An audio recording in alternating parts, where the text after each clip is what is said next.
Tuhan Yesus, Allah Bapa kami yang bertata dalam kerajaan surga. Terima kasih Tuhan buat siang hari ini Tuhan, kami boleh memuji membesarkan nama-Mu. Sekarang Tuhan, kami akan mendengar sebagian dari firman-Mu. Tuhan berkati firman-Mu, biar firman-Mu yang taburkan boleh tanam dalam hati kami, boleh bertumbuh dan berbuah-buah Tuhan. Kami lakukan praktekkan dalam hidup kami. Terima kasih Tuhan, kau berkati api hamba-Mu yang akan menyampaikan kebenaran firman-Mu. Tuhan pakai untuk menyampaikan setiap kebenaran demi kebenaran. Makasih Tuhan Yesus, dalam nama Yesus kami berdoa. Haleluya. Amin. Amin. Baik Bapak Ibu Saudara kasih dalam Tuhan. Mari kita akan buka Alkitab kita dari Matius 22 ayat 15 sampai 22. Matius 22 ayat 15 sampai 22. Baik, kita akan baca secara bergantian. Saya akan baca ayat ganjil, Bapak Ibu Saudara baca ayat genap. Tentang membayar pajak kepada kaisar, kemudian pergilah orang-orang Farisi. Mereka berunding bagaimana mereka dapat menjerat Yesus dengan suatu pertanyaan.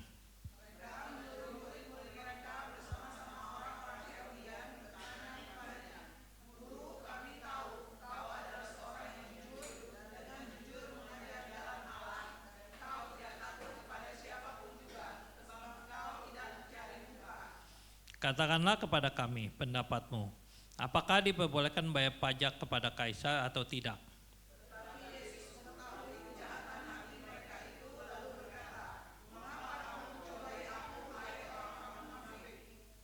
Tunjukkanlah kepadaku mata uang untuk pajak itu.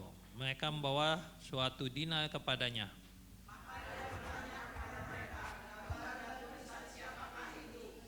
Jawab mereka, gambar dan tulisan kaisar. Lalu kata Yesus kepada mereka, berikanlah kepada kaisar apa yang wajib kamu berikan kepada kaisar, dan kepada Allah apa yang wajib kamu berikan kepada Allah.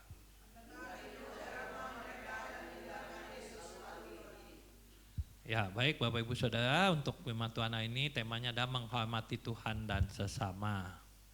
Saudara, ada satu ungkapan yang menyatakan bahwa kekristenan bukan sekedar religi, melainkan menekankan kepada relasi. Religi dan relasi. Religi itu adalah suatu kegiatan rohani ya. Jadi mungkin gereja itu punya kegiatan, ada Paskah, ada Natal, ada ulang tahun gereja, ada retreat ya kan. Nah kita tak lagi mau retreat, dan kita mengadakan satu kegiatan tiap tahun. Nah saudara, ini kegiatan lalu yang menjadi pertanyaan, kegiatan-kegiatan itu apakah membuat kita menjadi relasi kita lebih baik?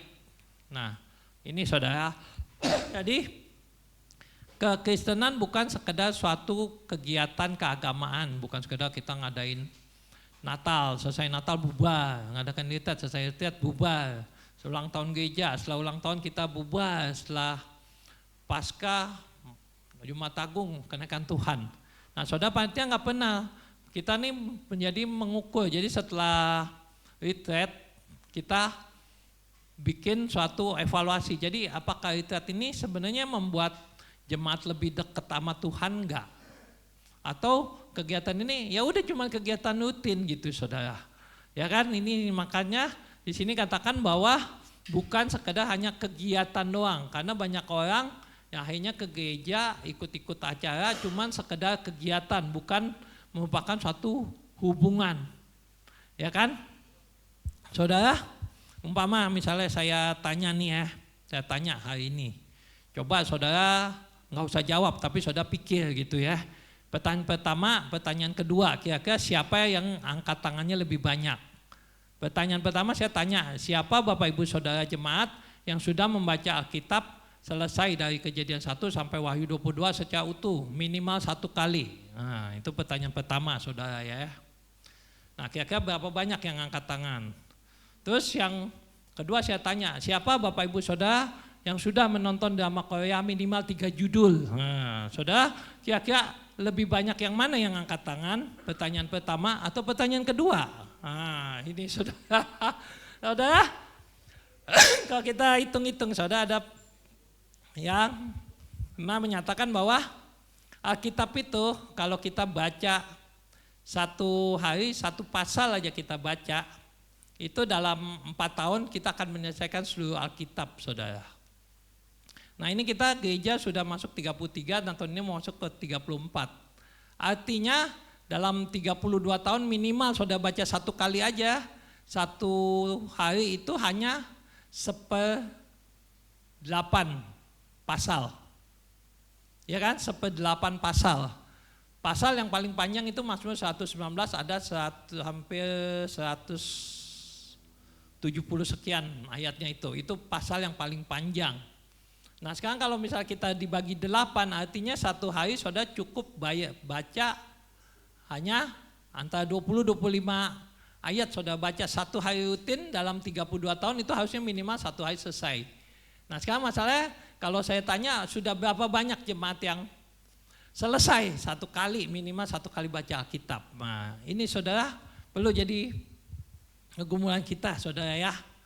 Saudara dalam renungan harian saudara yang kalau setiap pagi dikirim ada kalau saudara baca. Nah makanya kalau tanya nggak tahu berapa banyak saudara yang dikirim dibaca rutin tiap hari. Nah renungan harian kemarin itu berkata soal apa? Soal buku. Buku ada orang ini penulisnya dia senang buku, apalagi buku yang depannya ada hard cover. Wah dia beli, dia kumpulin, di rumah dia ada. Tapi ternyata kadang banyak buku-buku tersebut yang hanya disimpan di lemari, akhirnya menjadi berdebu, kotor, dan tidak pernah dibaca. Dan dia mulai khawatir, kenapa? Jangan-jangan Alkitab menjadi salah satu dari buku-buku tersebut. Nah ini saudara betul juga, saudara ini menjadi suatu keprihatinan kita. Mungkin hari-hari ini kita mungkin banyak datang ke gereja, rajin, mungkin gereja banyak itu. Tapi apakah itu emang hanya sekedar kegiatan-kegiatan gereja atau membangun hubungan, membangun relasi, ya kan? Hubungan. Nah yang lebih penting itu adalah hubungan kita dengan Tuhan. Ya banyak orang, ya kan, yang pelayanan aktif di gereja, wah lagi main musik, lagi khotbah, lagi ikut acara seminar, lagi retreat, lagi Natalan di mana. Terus kemudian selesai kegiatan di foto-foto, direkam video, zaman sekarang kan gitu kan modelnya. Lalu taruh di sosmed, taruh di status. Nah banyak orang begitu yang nggak tahu tujuannya apa gitu. Nah sekarang ini saudara, bahwa kekristenan bukan sekedar kegiatan, tetapi harus kita bisa membangun hubungan. Ya hubungan yang erat tentunya hubungan dengan Tuhan, ini yang wajib saudara, hubungan dengan Tuhan. Saudara, dalam hari-hari ini kalau kita lihat kekristenan banyak mengalami ya godaan, goncangan ya kan dari orang-orang luar yang menyerang kekristenan, menyerang Alkitab. Wah Alkitab ajarannya salah, wah Alkitab udah nggak asli dan sebagainya. Dan sekarang mereka banyak menyebarkan kalau kita lihat di YouTube, di sosmed, di mana. Nah sekarang orang semakin banyak ya. Kalau dulu mungkin sosmed belum seperti sekarang, mungkin ya mereka pada kalangan tertentu. Tapi sekarang mereka menyerang Alkitab, menyerang kekristenan. Nah mereka tinggal upload dan banyak orang Kristen lihat dan banyak juga akhirnya ada yang kena, mereka yang goyah. Nah maka itu Bapak Ibu Saudara, kita perlu membangun hubungan ya, hubungan yang erat dengan Tuhan supaya walaupun kita banyak menghadapi tantangan-tantangan, ajaran-ajaran mungkin yang mereka menyerang Alkitab, yang Kristen, tapi kita tetap punya hubungan yang erat dengan Tuhan. Ya, kita bangun relasi kita ya yang kuat dengan Tuhan. Nah, kekristenan yang diajarkan Yesus dengan menjaga keseimbangan sikap hormat. Jadi relasi ini di kekristenan juga menganggap ada dua, jadi hubungan dengan Tuhan itu juga penting, lalu hubungan dengan sesama ya. Next. Ya, jadi hubungan yang kedua itu ada yang pertama dengan Tuhan, yang kedua dengan sesama. Baik, kita mau lihat satu persatu dulu. Yang pertama hubungan kepada manusia. Kita harus punya kewajiban. Tidak ada manusia yang dapat hidup sendiri. Semuanya saling membutuhkan satu dengan yang lain. Ya, ini sesuai firman Tuhan. Waktu kejadian Tuhan mau menciptakan Adam, kemudian Tuhan bilang apa? Tidak baik kalau manusia itu hidup seorang diri. Nah, ini makanya jadi semua itu saling membutuhkan. Jadi tidak ada jemaat yang super, yang semuanya hanya sendiri bisa. Enggak ada pendeta yang super, pendeta sendiri bisa gitu ya. Enggak ada super pendeta, jadi enggak ada super jemaat.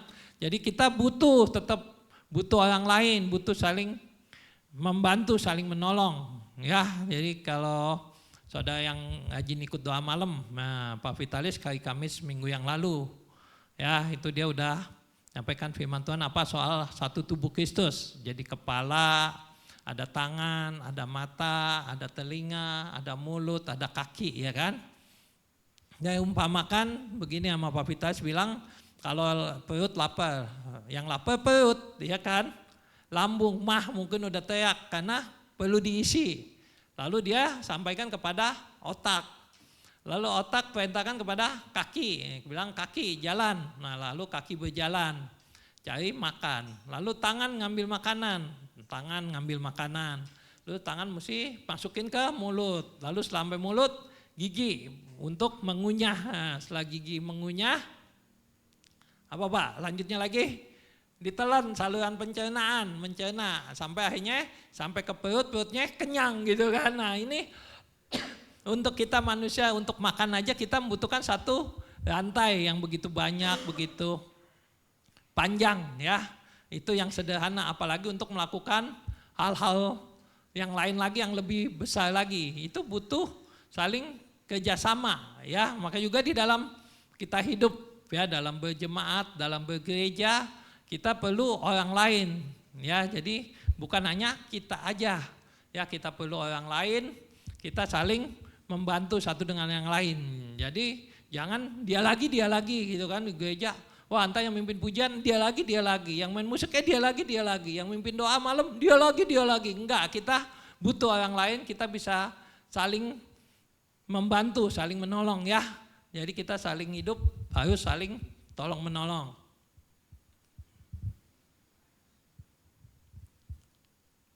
Ya, nah ini adalah kita perlu hormat kepada siapa aja. Ya, di dalam Roma 12 ayat 10 kita buka deh, kita baca Roma 12 ayat 10.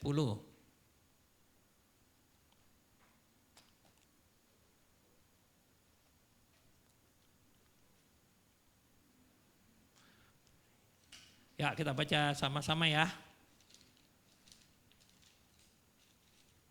Roma 12 ayat 10 kita baca sama-sama. 1, 2, 3. Hendaklah kamu saling mengasihi sebagai saudara dan saling mendahului dalam memberi hormat. Nah, kita mesti saling menghormati. Ya, hormat.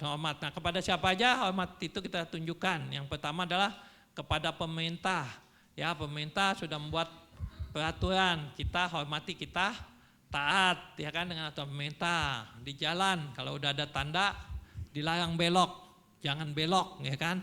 Nanti kalau kena polisi ditanya, kamu itu kan ada larangan dilarang belok, emang nggak lihat Pak larangan dilarang belok, terus kenapa kok masih belok juga? Karena nggak lihat polisi. Nah, bukan banyak yang terjadi begini saudara. Saudara banyak larangan udah tahu ini jalan satu arah, nggak boleh ngelawan arah, tapi tetap aja masuk. Kenapa? Karena nggak lihat ada polisi, betul nggak saudara? Nah ini yang terjadi dengan hari-hari ini di masyarakat kita kan. Mereka hidupnya karena taat kepada polisi, bukan taat kepada Tuhan. Padahal firman Tuhan dia bilang kita harus menghormati pemerintah yang ada. Ya kan, kalau kita doa malam, kita ada saling doakan pemerintah, pemimpin-pemimpin kita. Mereka yang punya wewenang ya, punya kuasa membuat peraturan, kita hormati. Walaupun memang mungkin waktu pemilu saudara nggak milih dia gitu kan, yang dipilih orang lain. Atau mungkin saudara udah milih ternyata lihatlah kerjanya begini, nggak sesuai dengan harapan saudara ya kan, mimpin pemerintah. Tapi kita tetap, firman Tuhan mengatakan kita harus menghormati setiap pemimpin pemerintahan yang ada. Yang kedua adalah kita harus menghormati orang tua kita. Ya mungkin sekarang ini kan yang jadi masalah apa kata generation gap, gap yang berbeda antar generasi. Orang tua mungkin kita dididik dengan ajaran-ajaran orang tua kita dulu ya kan. Mungkin dulu orang tua saudara dididiknya dengan didikan Belanda, didikan Jepang gitu ya. Atau mungkin sekarang udah berbeda, saudara besar dengan didikan sosmed. Nah ini udah zamannya udah emang sudah berbeda saudara. Tapi saudara walaupun zaman berbeda ya kan, mainan kita beda, betul kan, anak sekarang itu kadang kasihan, mereka nggak tahu mainan bentengan, mainan gundu, mainan ketok lele, betul kan. Kalau ditanya mungkin mereka sekarang nggak tahu apaan sih mainan gala asin gitu kan. Bersyukur kita yang sempat ngalamin masa-masa indah, main-mainan seperti itu kan. Yang kadang mainan cuman dari alat-alat sederhana aja bisa kita main sampai seru banget gitu kan saudara ya. Nah akhirnya begitu mulai tahun-tahun saya SD tuh baru mulai teknologi ada kan, main-mainan yang game, yang pakai game box, nah itu baru awal. Terus mainan apalagi ya, terus sampai akhirnya belakangan baru mulai kan ada yang Nintendo, yang PS, wah tambah berkembang sampai sekarang mainan ada di HP semua, saudara tinggal masuk ke HP ya, ke Play Store atau Google Play. Nah itu begitu banyaknya mainan elektronik, tinggal saudara pilih mau main yang mana gitu kan. Tak bosan udah tinggal hapus, ganti lagi mainan lain lagi. Nah mungkin saudara punya orang tua tidak mengalami masa-masa kecanggihan dididiknya mungkin dengan nilai, tapi saudara kita harus menghormati orang-orang tua kita, orang yang lebih tua dari kita, karena mereka mengalami masa-masa pengalaman hidup mereka ya kan. Istilah kata kalau orang tua dulu bilang udah makan asam garamnya kehidupan ya kan. Kadang-kadang kalau anak sekarang belum mengalami banyak masalah-masalah, masalah asam garam ya kan. Atau makanya orang tua kadang kan bilang yang muda hormati yang tua. Kenapa? Karena yang tua pernah muda, yang muda nggak tahu nanti apa pernah mengalami tua atau enggak. Nah ini karena emang realitanya begitu saudara. Kadang banyak orang yang nggak sempat mengalami tua. Sekarang kita lihat anak-anak usia baru 20, 30 tahun, 40 tahun udah banyak yang mengalami sakit, banyak yang akhirnya meninggal saudara. Nah hari-hari gini makanya kalau kita yang udah tua bersyukur karena saudara pernah ngalamin muda, pernah ngalamin tua gitu saudara katanya. Nah sebagai anak-anak muda kita wajib menghormati kepada orang tua, orang-orang yang lebih tua dari kita. Mungkin saudara di sekolah ada guru, saudara di tempat bekerja punya atasan yang lebih tua, atau saudara di gereja mungkin ada jemaat-jemaat yang lebih tua, atau mungkin saudara di lingkungan ya, di tetangga ada saudara tangga tua, saudara yang lebih tua. Nah saudara, kita harus menghormati orang yang lebih tua, mereka yang akan bimbing kita ya, karena mereka udah punya lebih dulu pengalaman. Kemudian yang ketiga yang juga kita hormati adalah pemimpin-pemimpin rohani. Nah, orang yang mengajarkan rohani, mungkin kakak-kakak rohani kita ya, mungkin di pemuda ada punya kakak rohani. Ya, atau mungkin di umum saudara ada punya gembala. Ya, mungkin kadang sekarang itu kan bingungnya kadang gembalanya enggak sekolah setinggi jemaatnya, betul enggak? Ada jemaat yang mungkin sekolahnya wah sekolah S1 teologi, S2, S3 gitu kan. Dan gembalanya mungkin sekolahnya cuman S1 tapi juga bukan teologi, S1 umum, atau mungkin cuman SMA gitu kan. Mungkin banyak pembimbing rohani saudara yang mungkin pendidikannya enggak setinggi saudara, tapi saudara harus menghormati para pembimbing-pembimbing rohani saudara ya. Saudara ini ada ayat banyak, kita baca aja 1 Timotius 5 ayat 17.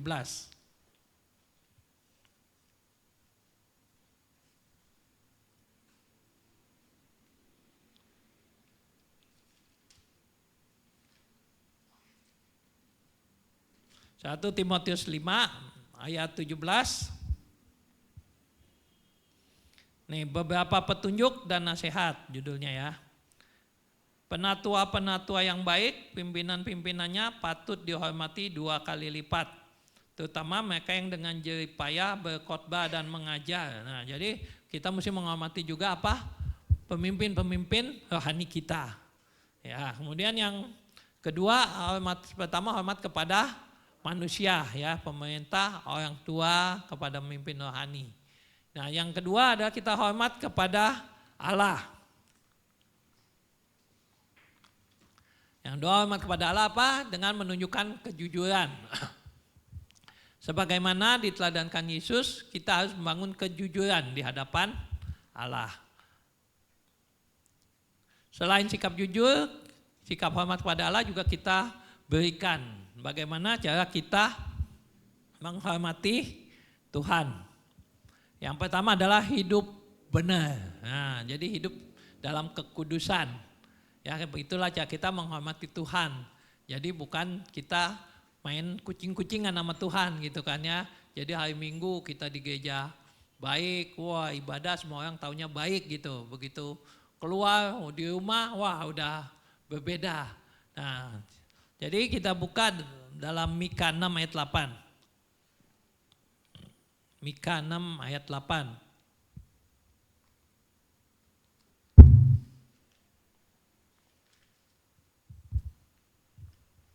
Mika 6 ayat 8.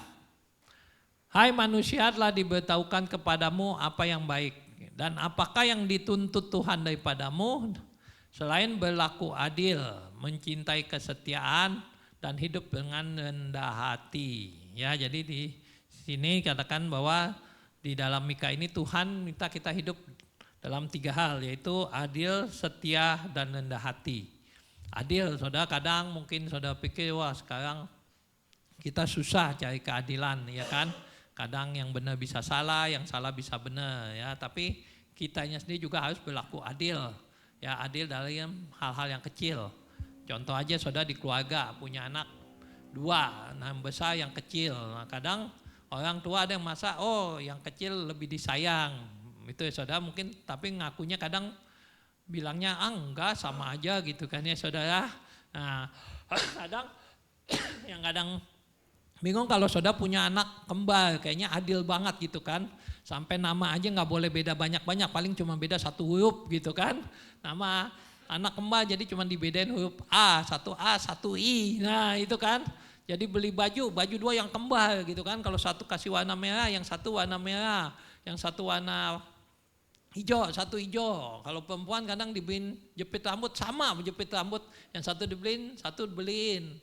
Nah, nggak pernah yang satu beliin baju di mall gitu. Yang satu beliin baju yang sama di Tanah Abang gitu kan. Nggak pernah gitu saudara.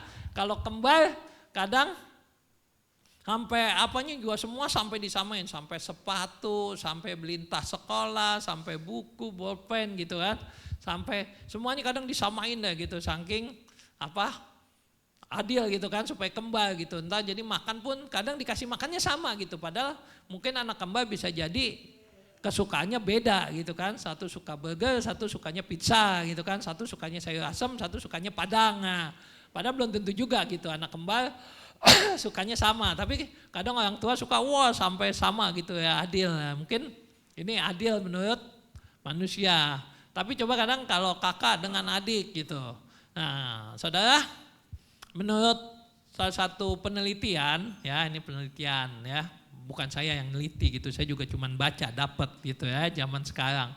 Anak kalau misalnya ada anak 3, anak paling besar, anak tengah, anak paling kecil. Nah coba kalau saudara tebak-tebak nih menurut penelitian, kira-kira kalau anak paling besar, anak tengah, anak paling kecil nih ada 3, orang tua punya anak 3. Yang paling menderita tuh anak yang mana? Tengah, oh rupanya pada baca juga semua ya. Udah tahu anak, karena menurut penelitian karena paling kasihan tuh anak paling tengah katanya. Kenapa? Karena dia disuruh ngalah sama kakak paling besar. Nah, sebagai anak paling besar dia kayak punya suatu privilege lah, suatu keistimewaan. Nah, dia punya satu keistimewaan, oh dia anak paling besar, jadi kayaknya dihormati sama adik-adik, mesti hormati. Nah kalau anak paling kecil biasanya, anak paling kecil, jadi yang besar mesti ngalah, jadi anak kecil paling disayang. Nah anak yang tengah ini dia nggak ada keistimewaannya gitu loh, jadi sama yang besar dia mesti ngalah, mesti hormat, sama yang kecil dia mesti ngalah gitu saudara. Nah saudara, di sini kita belajar ini dalam hal yang kecil ya, kita mesti belajar adil. Itu juga kalau di tempat pekerjaan ya kan, kita mungkin banyak lihat Kadang orang yang udah kerja capek, kerja pagi sampai malam, tapi hanya susah naik gaji, susah naik jabatan hanya karena dia nggak deket sama atasan, ya kan. Kadang orang yang deket dengan bos, walaupun emang kerjanya mungkin nggak bisa kerja, tapi kok cepet naik, cepet dapat jabatan. Nah ini saudara, maka itu saudara, ini kita mesti dekat hubungan kita sama Tuhan, itu yang penting. Nanti Tuhan yang bisa angkat, ya kan? Karena sekarang bukan lagi istilah posisi menentukan prestasi. Sekarang itu koneksi menentukan prestasi. Orang kadang bisa naik hanya karena koneksi, saudara. Nah maka itu kita mesti bangun koneksi kita yang kuat sama Tuhan. Ini yang penting, saudara. Kita punya hubungan yang erat sama Tuhan. Tuhan bisa angkat kita, amin. Nah yang satu kita harus adil. Yang kedua adalah setia. Setia apa? Setia itu kalau emang kondisi kita tetap ya, kondisi semua baik, mungkin enak gitu kan. Tapi kalau kondisi kita lagi susah, lagi banyak masalah, nah kita bisa nggak tetap setia sama Tuhan? Ya kan? Kita lihat Ayub contohnya saudara.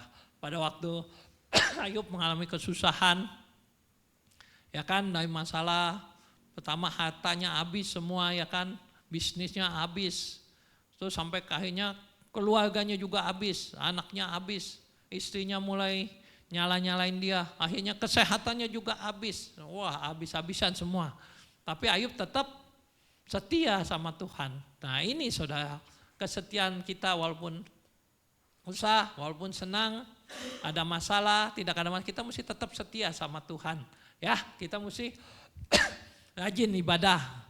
Hari ini kita ibadah di sini, tempat sini. Nah kau tahu-tahu nanti besok gereja besar buka di sebelah, di JX, J-Town, saudara pindah enggak? Enggak ada yang berani jawab kan? Nah saudara, iya saya bilang, ini saudara datang setia kebaktian karena keliling aman, tapi tetap besok di J-Town ada buka gereja besar gitu. Nah saudara pindah enggak? Karena ya ini banyak yang terjadi begitu saudara, ada gereja besar. Nah ini saya bocoran dapat dari yang kerja di BPP, katanya begitu. Tiba-tiba di sebelah buka gereja lebih besar, lebih bagus, tinggal orangnya dicomotin saudara, disuruh pindah. Kenapa? Kamu sebulan dikasih berapa? 1 juta, ini ikut saya kasih 2 juta. Pindah saudara. Tuh banyak gitu gereja begitu. Makanya kadang dia bilang istilahnya sekarang, dulu kita yang ngelakuin, sekarang kita korbannya, katanya dibilang gitu kan saudara. Oh ya udah ya saya ya. Nah ini saudara, jadi kesetiaan itu perlu saudara, kita setia sama Tuhan. Ya kita setia. Jangan lihat gereja, kalau saudara lihat gereja, lihat uang itu terbatas. Berapa banyak sih gereja bisa kasih saudara uang, betul nggak? Berapa banyak berkat yang bisa dikasih. Tapi kalau saudara setia sama Tuhan, itu Tuhan bisa kasih berlimpah-limpah, nggak terhingga. Amin saudara. Maka itu kita harus setia sama Tuhan. Jangan lihat ada gereja, gerejanya kecil, gerejanya besar. Terserah, itu yang penting kita setia sama Tuhan. Ketiga adalah rendah hati. Rendah hati kalau kita memiliki kelebihan, kita jangan masa lebih hebat. Ya wah mentang-mentang sekolah lebih tinggi loh, gelarnya sarjana. Wah udah, masa kamu apa? Oh cuman SMA gitu, apalagi STM lagi gitu kan saudara. Saudara enggak aja. Walaupun mungkin kita punya kelebihan, kita sekolah lebih tinggi. Terus kita kerja, wah mungkin kerja punya jabatan lebih tinggi. Atau mungkin kita punya kerja gaji lebih besar. Atau mungkin pendeta, mungkin pengembalaan jemaat yang lebih banyak, jemaat lebih besar. Nah kadang suka jadi sombong ya kan, enggak mau rendah hati. Padahal semua itu Tuhan punya. Ya semua itu berasal dari Tuhan. Tapi kadang yang menjadi bahaya lagi apa? Nggak mau rendah hati, kenapa? Kita menjadi sombong karena merasa lebih benar dari orang lain saudara. Kadang kita merasa kita udah lebih rohani dari orang lain gitu kan. Nah itu kita menjadi sombong, jadi sombong rohani nah istilahnya. Nah ini saudara mesti tetap rendah hati, meski merasa saya lebih baik dari orang lain, saya lebih benar. Ya kan mungkin orang lain ke gereja seminggu sekali, kita seminggu 5 kali gitu kan saudara. Saudara mungkin dia berdoa sehari cuma sekali, kita berdoa sehari 3 kali gitu saudara. Tapi kita tetap belajar rendah hati, jangan kita merasa lebih hebat atau lebih benar dari orang lain, ya. Lalu yang kedua, menghormati Tuhan adalah dengan cara hidup benar. Yang kedua adalah dengan cara melayani Tuhan, dengan cara melayani Allah. Ya, Yesus Kristus sendiri ketika datang ke dalam dunia ini sebagai manusia dalam Matius 28 dia telah memberikan contoh melayani, bukan dilayani. Dia sebagai pemimpin tapi dia mencontoh melayani. Dia mau mencuci kaki murid-muridnya. Ya, Tuhan Yesus mencuci kaki murid-muridnya. Tuhan Yesus tidak merasa, oh aku kan Allah, aku kan pemimpin, aku guru, ya kan, aku Tuhan. Tapi Tuhan Yesus mau melayani murid-muridnya, melayani orang-orang yang sakit, ya, orang-orang yang lapar. Tuhan Yesus layani, ya. Atau mungkin dalam Alkitab banyak cinta orang-orang yang melayani Tuhan sungguh-sungguh. Kita lihat apa, Dorcas, ya, Tabita, dia melayani orang-orang miskin, orang-orang susah dengan keahliannya. Apa, dia tukang jahit, dia banyak buat pakaian-pakaian, ya, dia bagi pakaian untuk orang miskin, orang yang nggak punya baju. Dia melayani dengan apa yang dia bisa, dengan apa yang dia punya. Dia bukan melayani dengan apa yang dia nggak bisa, gitu kan. Jadi apa yang saudara bisa, ya saudara pakai apa yang saudara bisa untuk melayani Tuhan, untuk memuliakan Tuhan. Jangan buat kesombongan kita, ya, karena semua yang kita punya, semua yang kita bisa itu dari Tuhan. Ya, kemudian yang ketiga, wujud lain adalah bagaimana kita menghormati Tuhan adalah dengan cara kita memberikan persembahan, ya.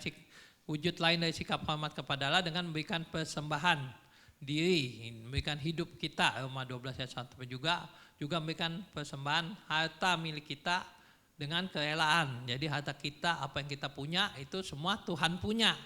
Kita cuman dititipin. Nah, kita hanya sekedar dititipin.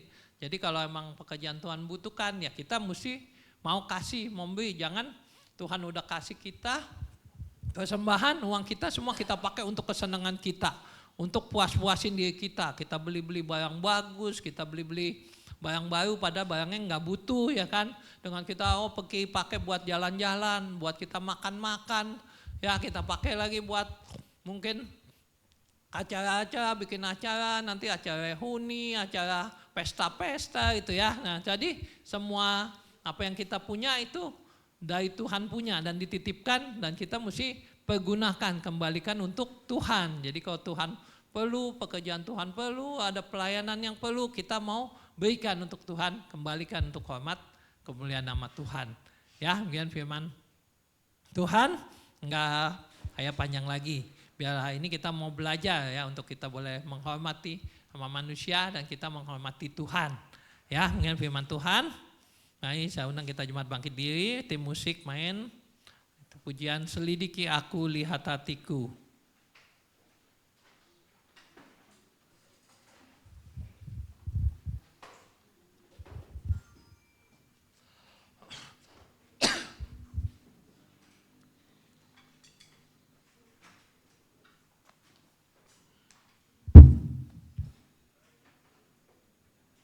Selidiki aku, Dede.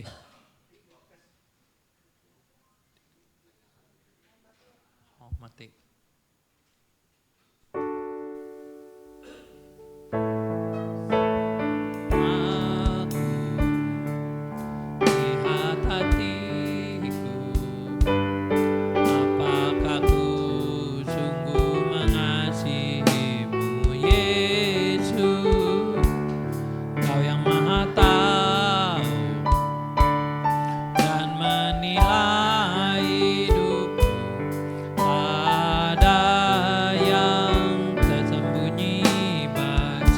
Aku lihat hatiku, selidiki aku, lihat hatiku, apakah ku sungguh mengasihimu Yesus, Kau yang Maha Tahu dan menilai hidupku, tak ada yang tersembunyi bagi. Aku lihat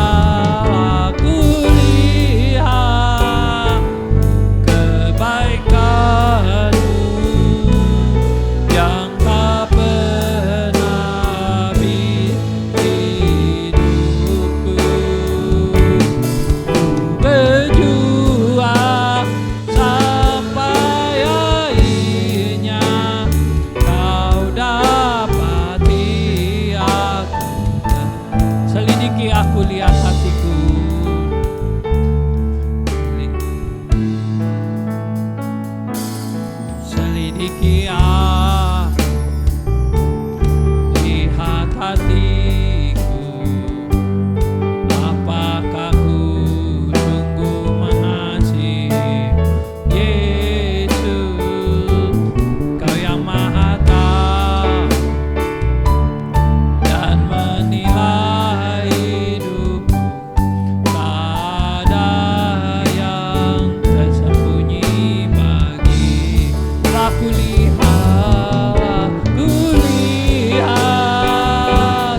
kebaikan-Mu yang tak pernah habis hidupku. Ku berjuang sampai akhirnya ku dapat Dia. Setelah kulihat kebaikan-Mu, setelah kulihat kebaikan-Mu yang tak pernah habis hidupku. Ku berjuang sampai akhirnya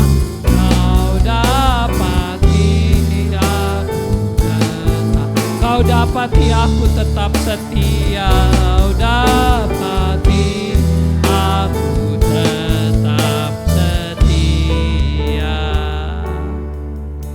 Ya Tuhan Yesus, Allah Bapa kami yang bertata dalam kerajaan surga, terima kasih Tuhan buat siang hari ini Tuhan, kami boleh belajar dari firman-Mu. Ajar kami Tuhan untuk boleh menghormati Tuhan dan kami menghormati sesama kami Tuhan.